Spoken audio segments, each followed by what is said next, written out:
أعوذ بالله من الشيطان الرجيم. بسم الله الرحمن الرحيم. اللهم صل على سيدنا محمد عبدك ورسولك النبي الأمي وعلى آله وصحبه وسلم. أما بعد. Mes chers frères et sœurs, mille excuses, samahni, pour le longtemps que nous avons arrêté cette date. C'est pas lié à l'actualité en cours aux Comores. C'est pas lié au fait que j'ai envie de jeter l'éponge sur les DARS. C'est pas lié que je me suis laissé entraîner par les préoccupations de la dunya. Mais c'est lié au fait que cette DARS d'aujourd'hui, qui va continuer, ça sera une petite série. J'ai voulu analyser selon mes propres convictions, si que vous pouvez partager ou ne pas partager, sur un livre que je vais analyser selon mes pensées, mes convictions, comme je l'ai dit, et disons le chemin que j'ai choisi de suivre, d'analyser ce livre. C'est un livre de Seydi Djamil Niane, Soufisme, Wahhabisme.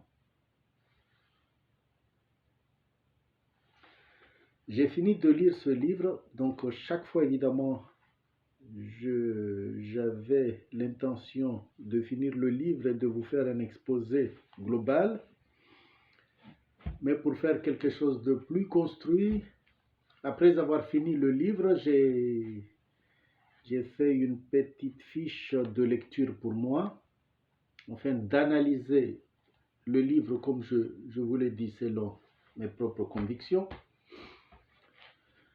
Ce n'est pas une analyse qu'on peut dire scientifique ou disons d'islamologie, puisque bon là c'est une matière scientifique entre guillemets qui existe maintenant dans les universités que j'ai l'honneur de suivre.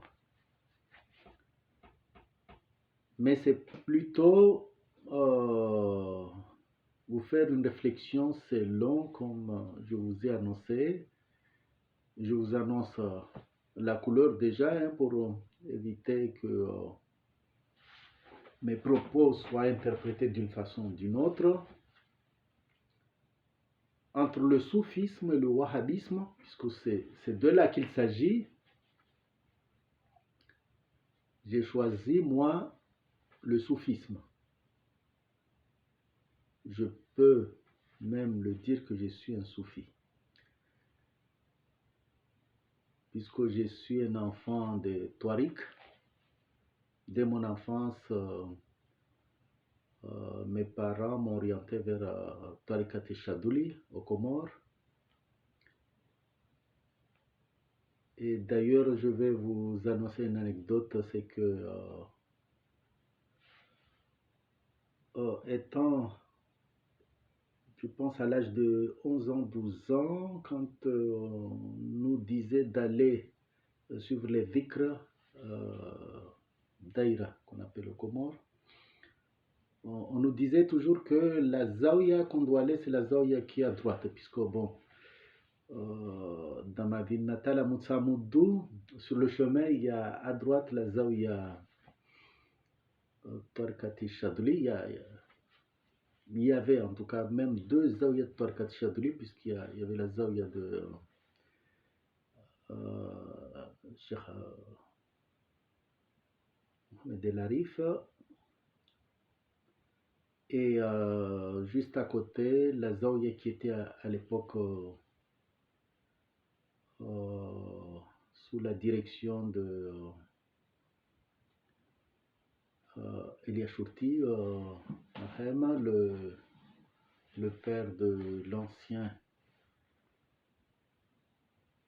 vice-président Kambi Eliashurti, ou Fater, Fater, comme on l'appelait à l'époque.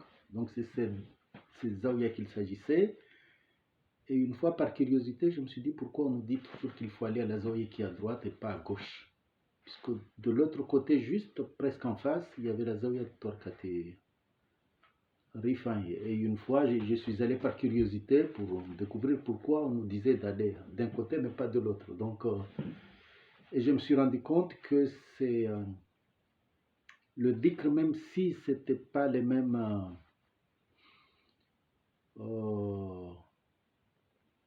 disons wadifa, c'est pas en tout cas bon pour le dhikr, c'était pas disons les mêmes rhétoriques, mais bon, en tout cas bon là c'était tous des soufis.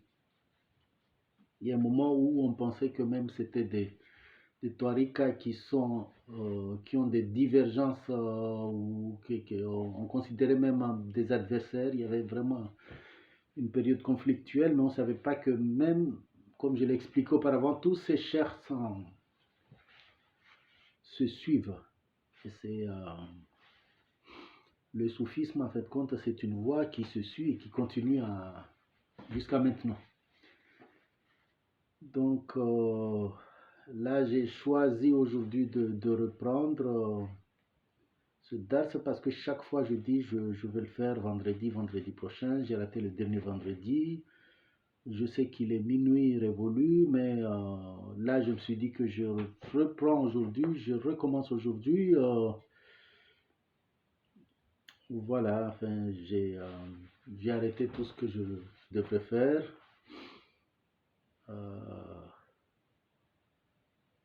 Mes frères, voilà, qui ont essayé de me joindre la fin de cette soirée. Je suis désolé parce que j'étais juste sur le point justement de commencer ce dars et je me suis décidé qu'il fallait que je reprenne aujourd'hui parce que chaque fois je reporte et que ça, on a passé presque un mois sans dars. Et donc là, je reprends mon analyse sur le soufisme, puisqu'il y a une interprétation du soufisme, une interprétation négative du soufisme par rapport à ceux qui suivent le wahhabisme. Je vous rappelle que le wahhabisme, c'est enfin bon, ça provient de Abdul Wahhab qui a fondé ce qu'on appelle, c'est pourquoi on appelle le wahhabisme, et qui est suivi en ce moment, particulièrement en Arabie Saoudite, sur le plan théologique et sur le plan, c'est-à-dire la plupart des enfin les principes qui sont basés sur l'islam actuellement en Arabie Saoudite et dans les pays du Moyen-Orient sont basés sur le wahhabisme, qui on l'appelle aussi, en tout cas aux Comores, les djawla. Enfin bon, en général, bon, ils se caractérisent par les barbus ou par des signes, mais je pense qu'on va voir un petit peu les principaux. Bon, je crois que c'est un sujet important en même temps qui crée des polémiques, mais il faut clarifier auprès de ceux qui nous écoutent un petit peu les divergences fondamentales entre le soufisme et le wahhabisme, puisque les wahhabistes considèrent les soufis comme, on va commencer par là, une secte qui adore un maître. Alors que donc le soufisme, c'est pas l'adoration d'un maître. Un vrai soufi, il adore Allah subhanahu wa ta'ala, comme on le veut. Après, c'est notre prophète Muhammad Rasulullah sallallahu alayhi wa sallam.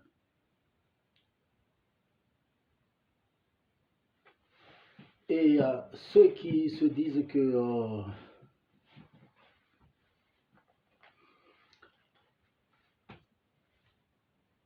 qu'il ne faut pas tenir une importance à notre prophète, il y a ce verset du Coran, Inna Allah wa malaikatahu yusalluna ala nabi ya ayyuhalladhina amanu sallu alayhi wa sallimu taslima. Allah et les malaïques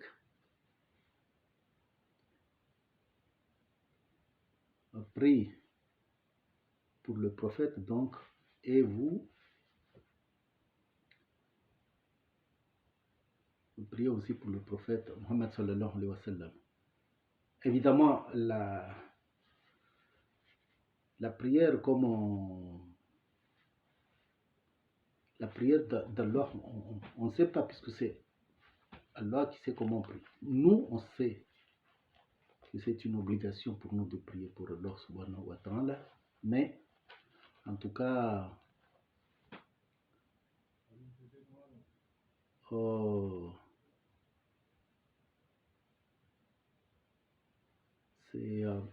c'est très important de savoir que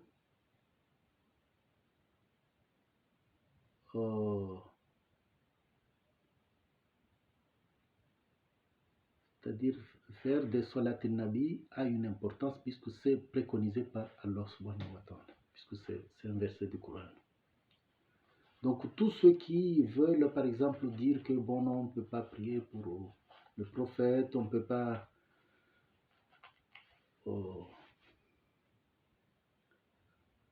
il faut savoir que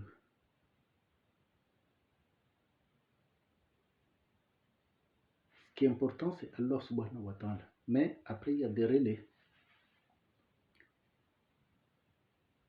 Et avant sa mort, quand l'ange Gabriel l'ange de la mort d'abord, est venu, puisque bon, le prophète Muhammad sallallahu alayhi wa sallam reste parmi certains prophètes ou certaines personnes rares, qui l'ange de la mort est venu, enfin, en tout cas, lui demander l'autorisation avant de mettre fin à sa vie de ce bas monde. Et le prophète Muhammad sallallahu alayhi wa sallam lui a demandé juste qu'il a envie de demander quelque chose à Allah par l'intermédiaire évidemment de l'ange Gabriel, comme on le dit en français. Donc quand Jibril est arrivé, notre prophète Muhammad sallallahu alayhi wa sallam lui a demandé d'aller demander à Allah subhanahu wa ta'ala pas une faveur ou quoi que ce soit, mais de savoir que s'il n'est pas là, enfin, s'il quitte ce bas monde, qui c'est qui va s'occuper de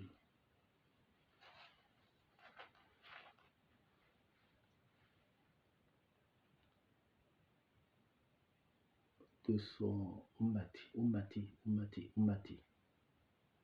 Il pensait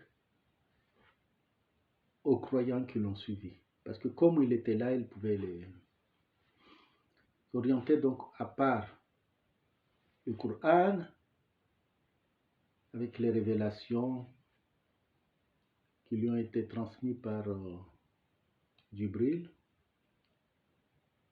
Et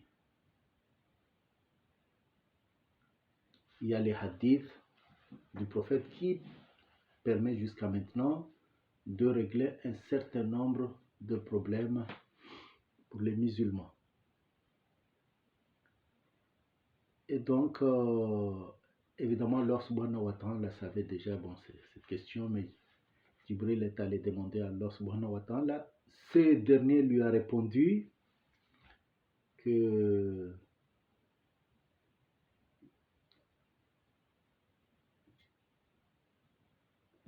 enfin, ce dernier est allé poser quand même la question à Allah, et Allah subhanahu wa ta'ala lui a répondu que il faut rassurer à Muhammad sallallahu alayhi wa sallam, parce que même s'il ne sera pas dans ce bas monde, il y aura toujours des gens qui vont continuer la transmission de son message et suivre ses disciples, Ummati Muhammad sallallahu alayhi wa sallam que nous sommes. Et donc et c'est là qu'est apparue la notion de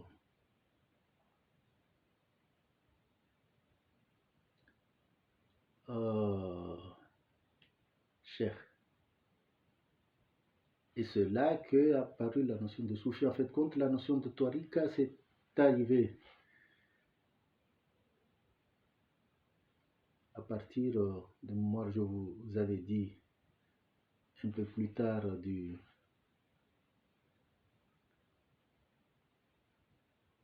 au 11e, 12e, 13e siècle après Jésus-Christ, mais on parle que la transmission de ce qu'on peut considérer comme ceux qui ont suivi la lignée de Rasulullah sallallahu alayhi wa sallam a commencé depuis que le prophète nous a quittés sallallahu alayhi wa sallam. C'est pas, il ne faut pas confondre ça avec la transmission des pouvoirs, puisqu'on sait que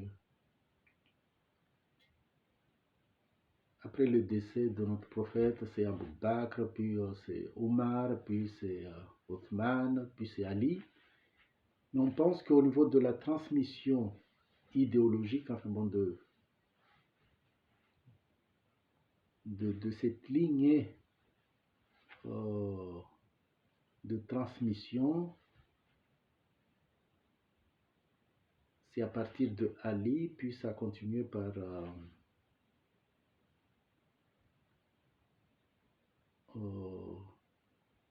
son fils, Hassan. Je crois que je vous avais mis cette transmission qui a continué jusqu'au cheikh des Touaregs, jusqu'à nos jours. Ouais.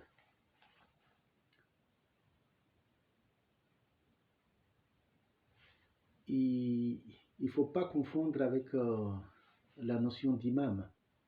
Imam, ça c'est évidemment c'est une notion chiite, mais bon, c'est pourquoi les chiites, parfois, ils ont une compréhension par rapport aux soufis, puisqu'ils comprennent ces domaines de transmission. Mais après, il y a eu les distinctions entre les soufis, particulièrement sunnites, qui ont continué la transmission par les tariqas, et les chiites ont continué ces domaines de transmission par les imams. Bon, ça c'est notre sujet. Je crois que j'ai eu l'occasion d'aborder ce sujet. Mais en ce qui nous concerne, bon là, je voulais vous démontrer que c'est pas une secte comme le présentent les wahhabistes. Et disons, si on se retrouve, on se regroupe pour faire des prières complémentaires, ou approfondir notre foi, ou rester présent à l'égard d'Allah subhanahu wa ta'ala, c'est pas une secte. C'est pas quelque chose qu'on le fait pour quelqu'un ou pour une personne et tout ça. Moi, je me réfère toujours sur l'idée que à choisir entre le principe des salafistes, puisque le salafisme et le wahhabisme, c'est presque la même branche, avec des appellations différentes. En gros, les gens qui veulent se baser sur ce qui s'est passé à l'époque de Rasulullah sallallahu alayhi wa sallam, eux, ils veulent suivre tout ce qui est dans le Coran. C'est que le soufi, ils suivent aussi tout ce qui est dans le Coran. Mais la différence entre les wahhabistes et les soufis, c'est que les soufis veulent faire des choses complémentaires. Enfin, quand je dis des choses, non, des prières complémentaires pour bien comprendre, pour approfondir, pour être présent à l'égard d'Allah subhanahu wa ta'ala.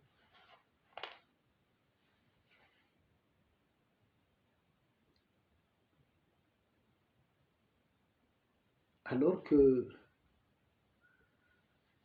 les wahhabistes,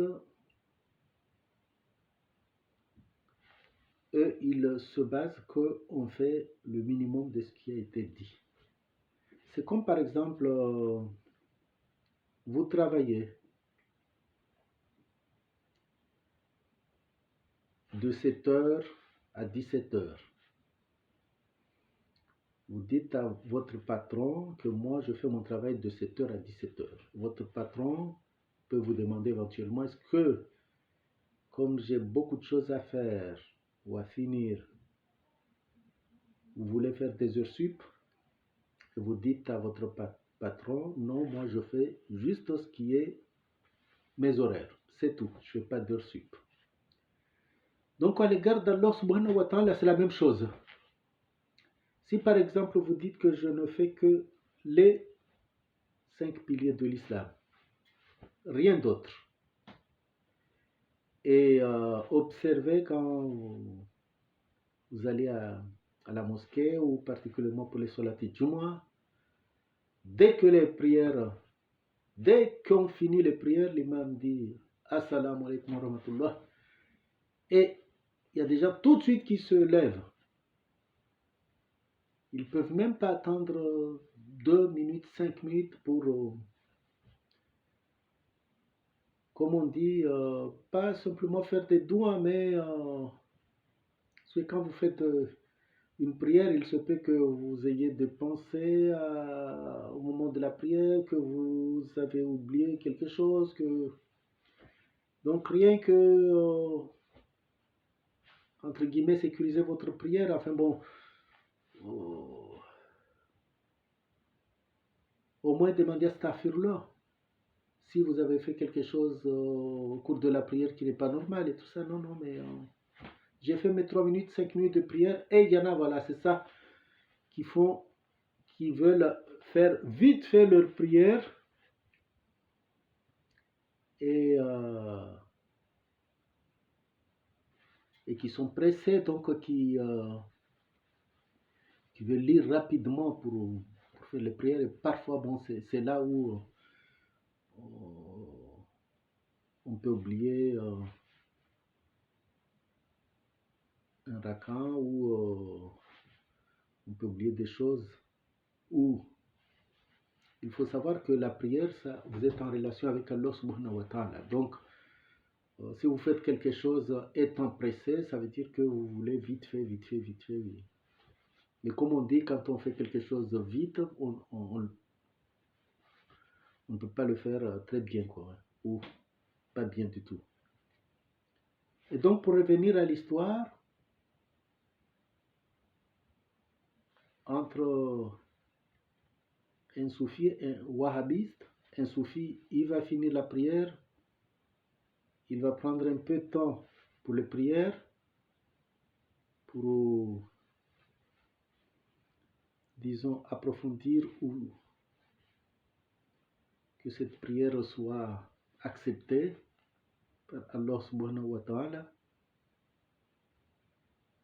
Et il le temps, par exemple, qu'il s'occupe tout de suite de la dunya,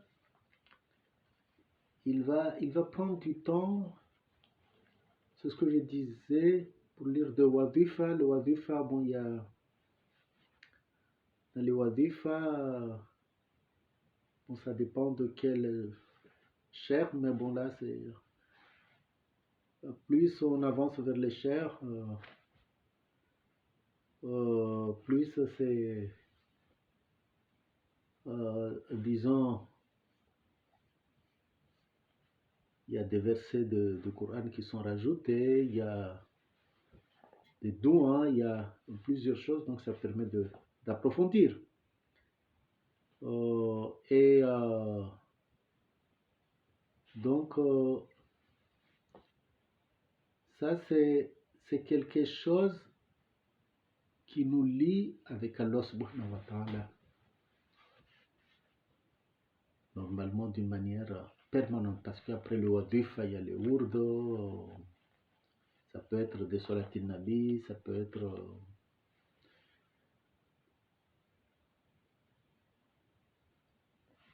des reprises de la ilaha illallah, wa la sharika lah, wa lahu alhamdu ala kulli shay'in qadir. Ya Latif, Ya Latif, Ya Latif, Ya Wahhab, Ya Wahhab, Ya Wahhab. Si on se réfère par exemple sur les recommandations de Cheikh Kassim pour la Kassimia, dont je fais partie. Donc voilà, c'est ça. C'est en tout cas, il n'y a pas, comme je l'ai indiqué, d'adoration à l'égard d'un cheikh. Il n'y a pas une recherche égoïste du salut individuel, mais c'est une pratique où on se retrouve donc en collectivité avec des frères de la même tariqa en suivant un cheikh, puisque quand on est seul, on n'a pas de cheikh, on risque de sortir d'une orientation, parfois de faire des déviations. C'est pourquoi il faut toujours avoir un cheikh, un vrai cheikh qui a le khutba. J'ai eu l'occasion d'expliquer tout ça. Ouais.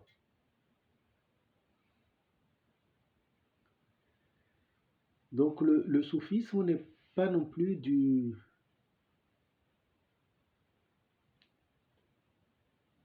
maraboutisme, comme on l'indique, parce que les soufis s'opposent à toutes les activités de sorcellerie. Et on fait pas, enfin un soufi, en tout cas un vrai soufi, ne se mêle pas dans ces genres de choses, puisque évidemment le maraboutage, ça c'est carrément une grande faute pour notre religion, puisque ça c'est une orientation vers le shirk. C'est-à-dire il ne doit pas y avoir d'autre adoration que le Allah subhanahu wa ta'ala.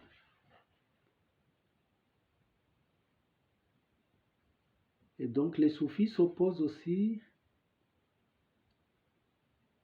comme certains wahhabistes les considèrent au milieu des collabos, comme le considèrent. Donc eux s'opposent à tout système. Ils ne peuvent pas collaborer puisqu'ils s'opposent à tout système qui est répressif, à tout système d'inégalité. Donc un vrai soufi de toute façon ne se mêle pas d'un régime ou d'une activité pour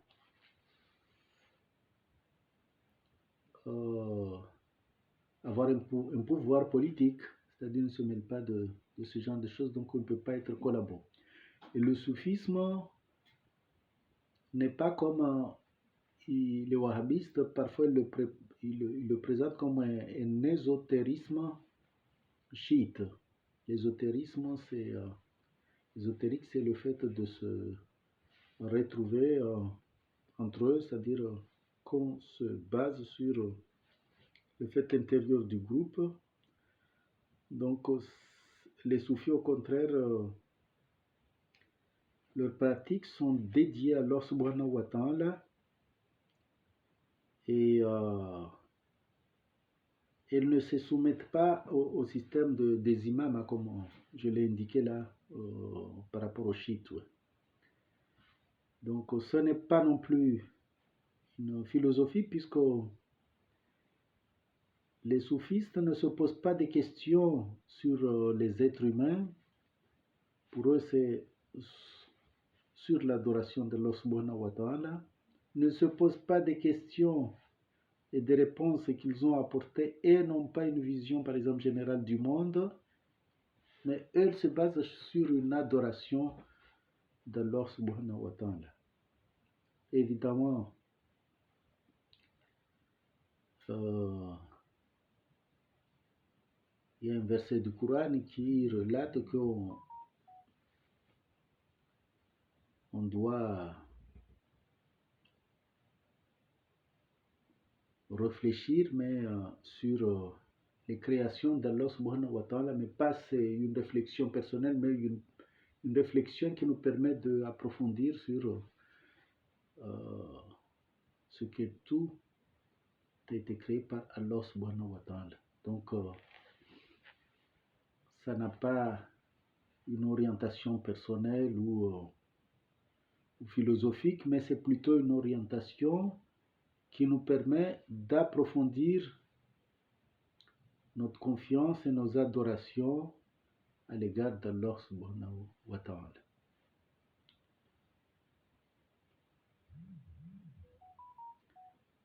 Donc, il y a un hadith Qudsi qui fait dire à Allah subhanahu wa ta'ala que quiconque qui fait du mal à un de ses amis, c'est-à-dire les walis et le soufi, se considèrent comme des walis d'Allah subhanahu wa ta'ala. Ils sont des walis, wali Allah, puisqu'ils aiment Allah. Donc tous ceux qui s'opposent au wali Allah se préparent à subir sa guerre, c'est-à-dire à subir la colère d'Allah subhanahu wa ta'ala. Donc, comme évidemment pour être un vrai soufi, il faut être un amoureux d'Allah subhanahu wa ta'ala.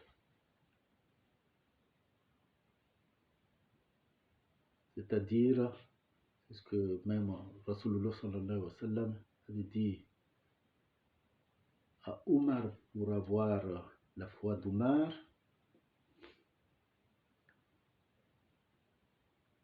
Omar lui avait dit que j'aime Allah et je vous aime, Rasulullah sallallahu alayhi wa sallam, plus que mes biens, plus que ma famille. Il s'était arrêté là. Et notre prophète a rétorqué à Omar en lui disant que Omar, ta foi n'est pas complète.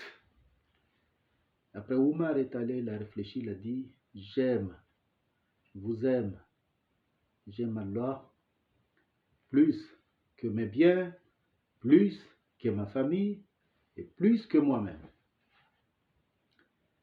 Donc un vrai soufi, il doit aimer Allah subhanahu wa ta'ala, il doit aimer notre prophète sallallahu alayhi wa sallam,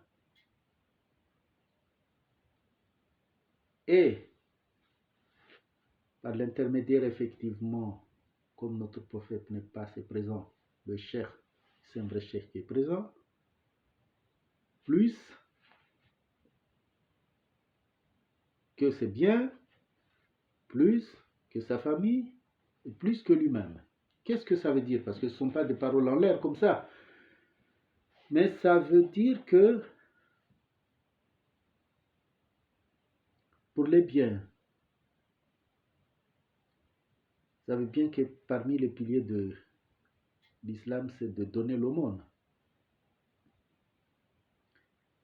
Et même l'aumône qui est considérée comme obligatoire, que certains parmi surtout les commerçants rechignent un petit peu à donner, ou ceux qui détiennent par exemple des biens en permanence, des épargnes et tout ça, depuis plusieurs années, puisque chaque année, il faut, vous savez, il y a des calculs qu'il faut faire là-dessus. Mais même en dehors de ça, donner de l'argent par plaisir aux pauvres, ici, les mendiants. C'est de l'argent que vous donnez à Allah subhanahu wa ta'ala. C'est comme l'argent que on aide pour les mosquées, les constructions des mosquées, les œuvres humanitaires,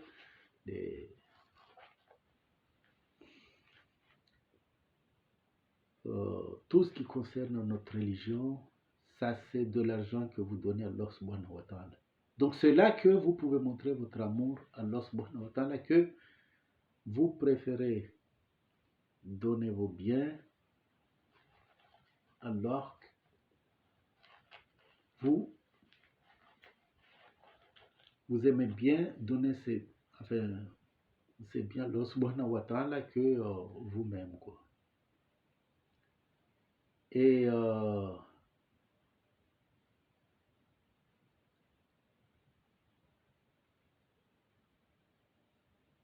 quant à votre famille, à vos enfants, en disant que je vais passer beaucoup plus de temps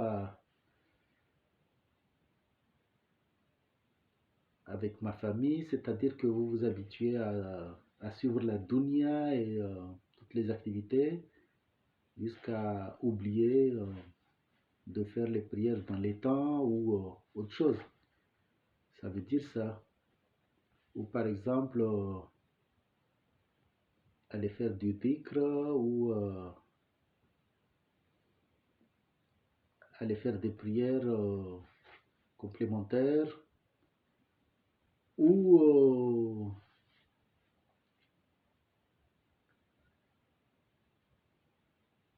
suivre justement, puisque quand on parle des pratiques des soufis, ce sont parfois du temps qu'on prend pour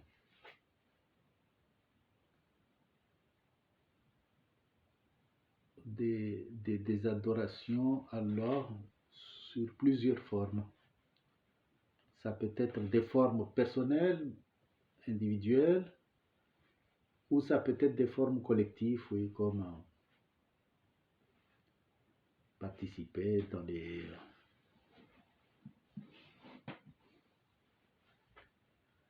ce qu'on peut dire les likas, pour prendre du temps à lire le Coran et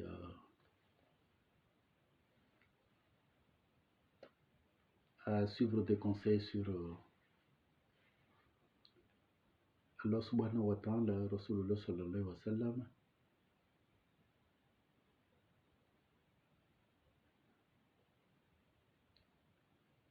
Et faire d'autres pratiques complémentaires que les autres interprètent mal, mais qu'ils prennent tout leur temps, parce que si vous dites que vous ne faites que les prières, ça veut dire que tout le reste du temps, vous le consacrez à la dunya. Et cela que, à force de parler, vous vous entraînez dans les fitnas, vous entraînez dans à dire des choses qui ne sont pas bien, à parler du mal des autres, à se disputer, à prendre du temps pour parler beaucoup Et c'est là qu'il y a les fitnas, et c'est là qu'il y a de dire des choses du mal, que vous commettez des péchés sans vous rendre compte que vous commettez des péchés.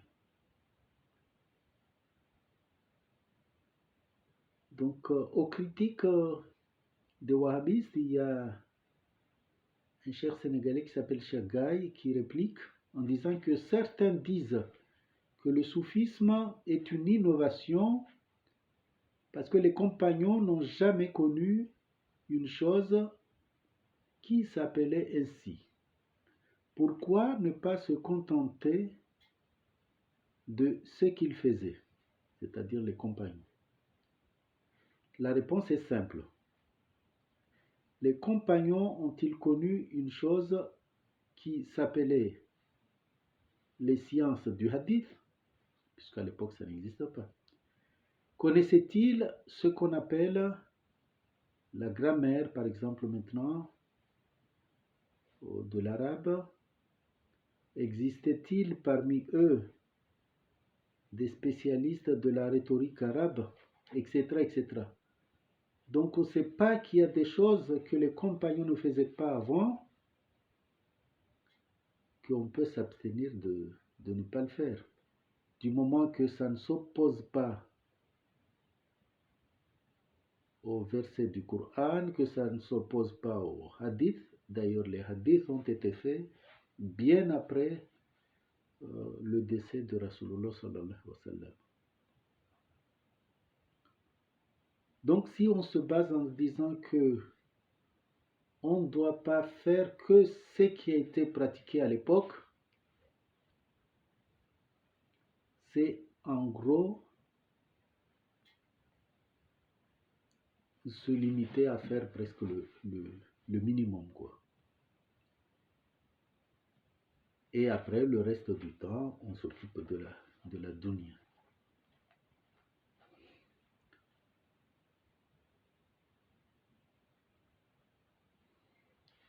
Évidemment, on sait qu'il y a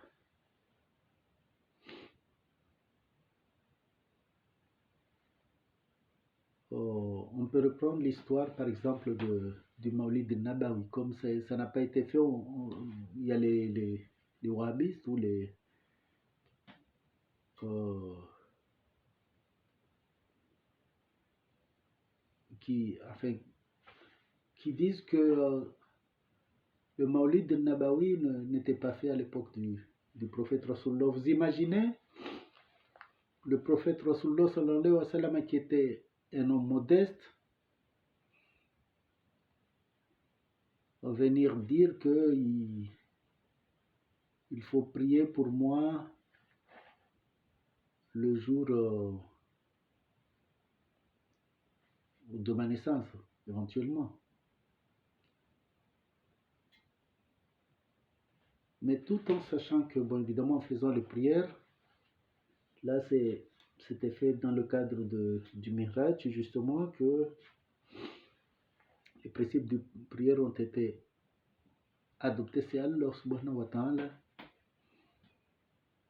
qui avait dit au prophète: Assalamu alaikum, ya ayyuhan nabi. Et le prophète a répondu: Assalamu alayna, ya ibadillahi salihin. C'est ce que nous faisons chaque jour. Et qu'est-ce qui peut être considéré comme fautif si on prend du temps? Et évidemment, il y a eu beaucoup de déformations pour le maulid, c'est-à-dire il y a des gens parfois qui font le maulid juste pour se montrer, ou qui font le maulid, ou qui vont au maulid pour avoir des gâteaux ou manger, enfin bon, tout ça, bon, et qui ne savent même pas lire par exemple le Barzangi. Mais c'est pour dire que le fait de prendre son temps, mais ça ne doit pas être que pour le mois du Maulid qu'on doit penser à faire Salat al-Nabi. Mais c'est pour dire que si on fait un Maulid, on prend 3 heures pour une journée pour notre prophète, je ne sais pas le tort où on peut faire toute une histoire en disant que c'est du bid'a. Du bid'a pour lire la biographie, pour ceux qui ne connaissent pas, de notre prophète sallallahu alayhi wa sallam, le jour éventuellement de sa naissance. Je me rappelle une fois, j'avais invité un ami pour un maulid. Il m'a dit je vais réfléchir et puis il m'a répondu que non, non, Abdou, j'ai pensé à. Moi, je fais rien d'autre que les 5 prières, tout ce qui est autorisé. En gros, c'est ça, je reviens à la question. Lui, il ne fait que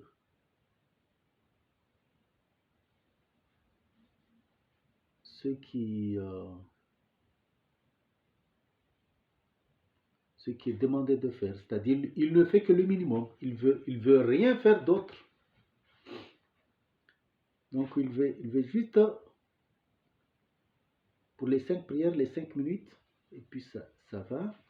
Attendre le mois de Ramadan pour faire le jeûne, juste ce qu'on lui demande de faire.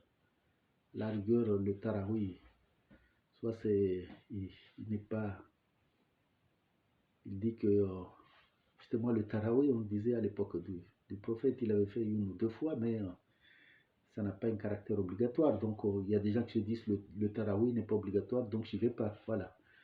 Et il y en a qui y vont juste les 10 premiers jours et après qui abandonnent. C'est comme les gens qui, pour le mois du Ramadan qui va venir bientôt, Inch'Allah, ils vont approfondir leur prière, ils vont approfondir leur iman, ils vont approfondir, et dès que le mois du Ramadan est fini, parfois même il y a certains qui abandonnent même les prières. Ah, donc c'est ça pour dire un petit peu la différence entre un vrai soufi et quelqu'un qui ne veut pratiquer que, en gros, ce qui est obligatoire.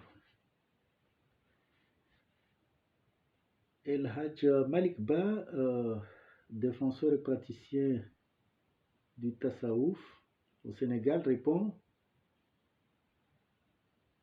on n'appelle pas quoi que ce soit une innovation, bidon, tant qu'elle ne va pas à l'encontre de l'explicite coranique et de la sunna.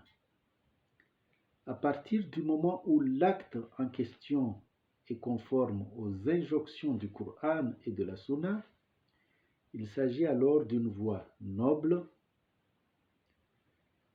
pour laquelle l'innovateur sera récompensé pour son innovation, et à chaque fois que quelqu'un d'autre la mettra en pratique, et ce, jusqu'au jour du jugement dernier. Donc voilà, à peu près, ça nous permet de clarifier tout ce qui concerne que quand on fait des choses qui n'existent pas, c'est ce que les salafistes considèrent à l'époque de Rasulullah sallallahu alayhi wa sallam, c'est du bid'ah. Mais bid'ah, c'est quand il y a une mauvaise orientation par rapport au Coran et au hadith de Rasulullah sallallahu alayhi wa sallam. Mais toute innovation qui est complémentaire par rapport au Coran, au verset du Coran, qui n'est pas en contradiction avec le verset du Coran, qui n'est pas en opposition avec un verset du Coran, et qui n'est pas en contradiction ou en opposition avec la sunna de Rasulullah sallallahu alayhi wa sallam,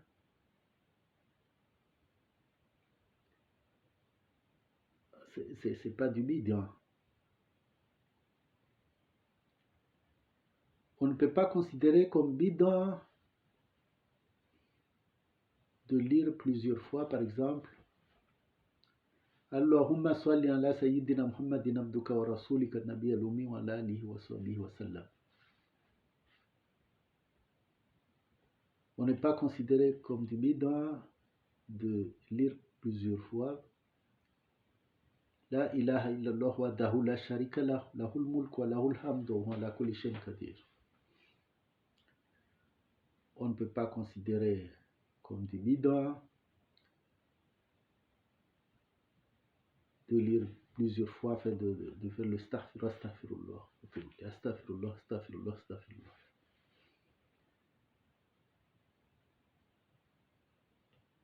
Puisque ce sont des choses, pardon, qui permettent en même temps d'approfondir notre foi, d'être en liaison avec Allah subhanahu wa ta'ala, et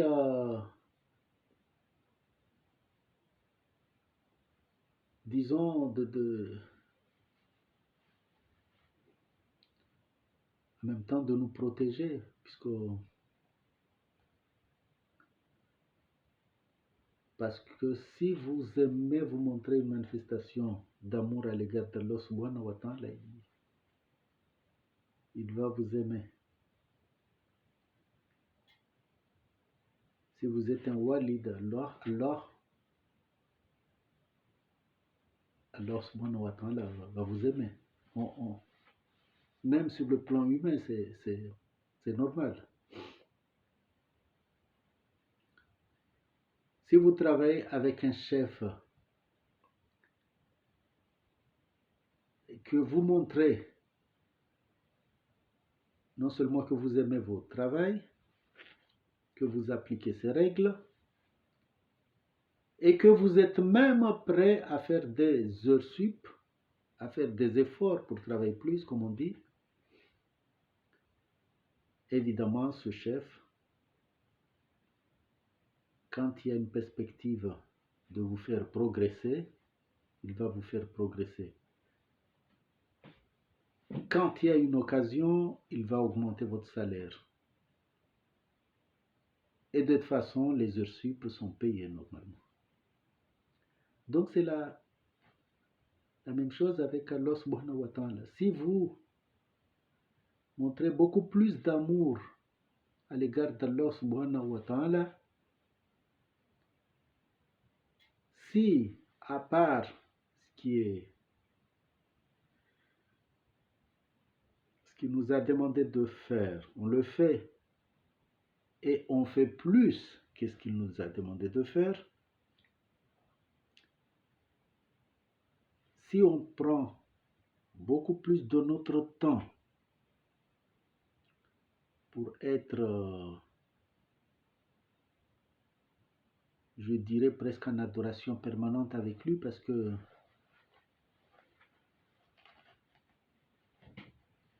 quand vous êtes dans les transports, par exemple, au lieu de prendre votre temps pour écouter de la musique ou regarder des vidéos, maintenant avec les portables, que vous prenez un peu de temps pour faire de ourde avec les citations que je vous ai lues là, ça va vous apporter quelque chose de positif. Et vous allez voir des signes que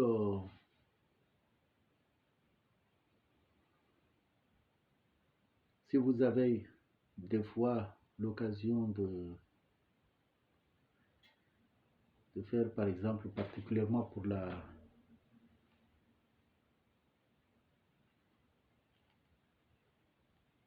période de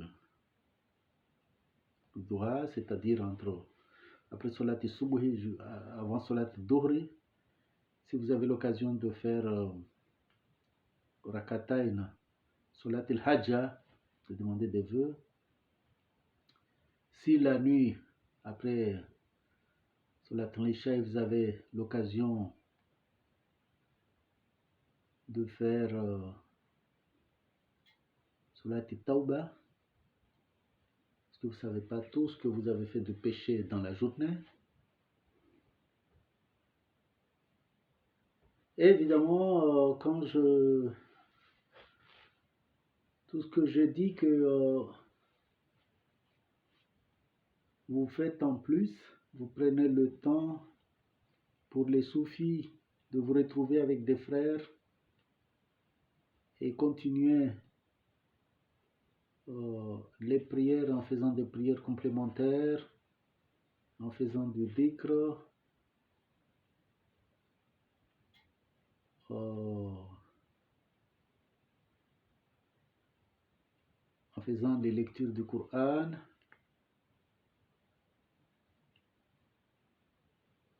en lisant des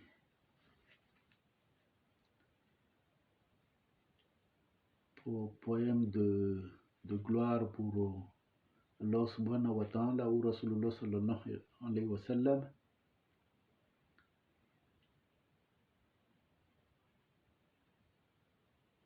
vous allez devenir donc un wali Allah, c'est-à-dire un ami d'Allah subhanahu wa ta'ala.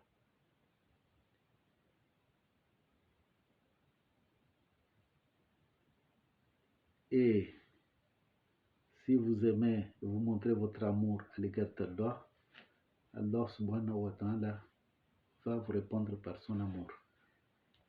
Donc c'est réciproque.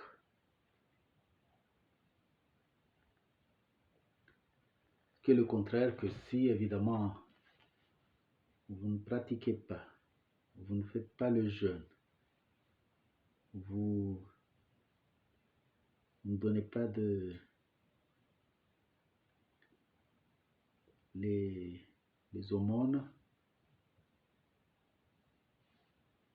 zakat, et vous avez les moyens mais vous ne faites pas le hajj,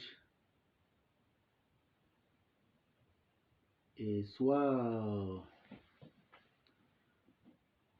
vous voulez garder tout votre argent pour rien, ça, vous allez le perdre après, ou parfois on l'utilise d'une manière inutile ailleurs, ou soit vous l'utilisez pour des choses illicites, des aventures féminines ou masculines, les fêtes, l'alcool, la drogue, tout ce qui est considéré comme péché. Et là, évidemment, vous allez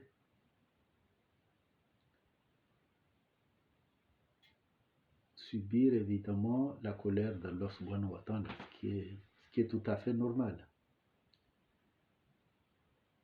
C'est pas que ça va arriver le jour du jugement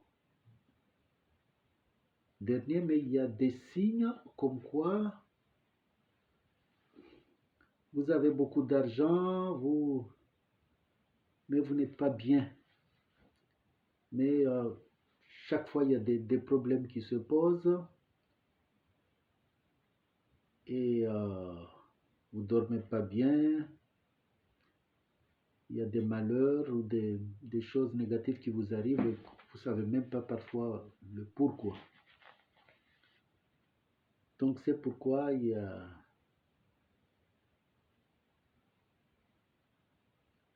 si vous manifestez votre amour à l'égard d'Allah subhanahu wa ta'ala par ces pratiques, c'est pas quelque chose de bidon, mais c'est quelque chose qui vous permet d'approfondir votre foi et votre amour à l'égard d'Allah subhanahu wa ta'ala. Voilà mes chers frères et sœurs, nous avons passé pratiquement 1 heure. J'espère, Inch'Allah, reprendre vendredi prochain, suivre le cycle de nos dars. Voilà, nous allons reprendre la suite de ce que nous avons vu aujourd'hui. Et je vous souhaite,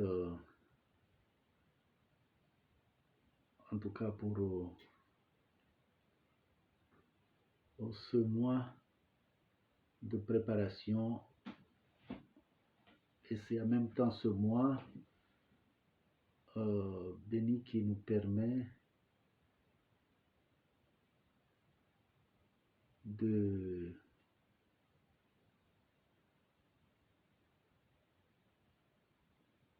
en tout cas, tous les bienfaits que nous avons faits de toute l'année sont remontés vers Allah subhanahu wa ta'ala. Donc, c'est pourquoi on vous conseille d'accompagner par des séries de jeûnes pour ce mois, en vous préparant vers le mois dédié au Siyam, le mois du Ramadan. Barakallahu fikoum. Je vous remercie et à vendredi prochain, Inch'Allah. اللهم صل على سيدنا محمد عبدك ورسولك النبي الأمي وعلى آله وصحبه وسلم. سبحان ربك رب العزة عما يصفون وسلام على المرسلين والحمد لله رب العالمين. شكرا mes chers frères et sœurs. Alaykoum salam. Assalamu alaikum, alaykoum salam. Abdulrazak Chance.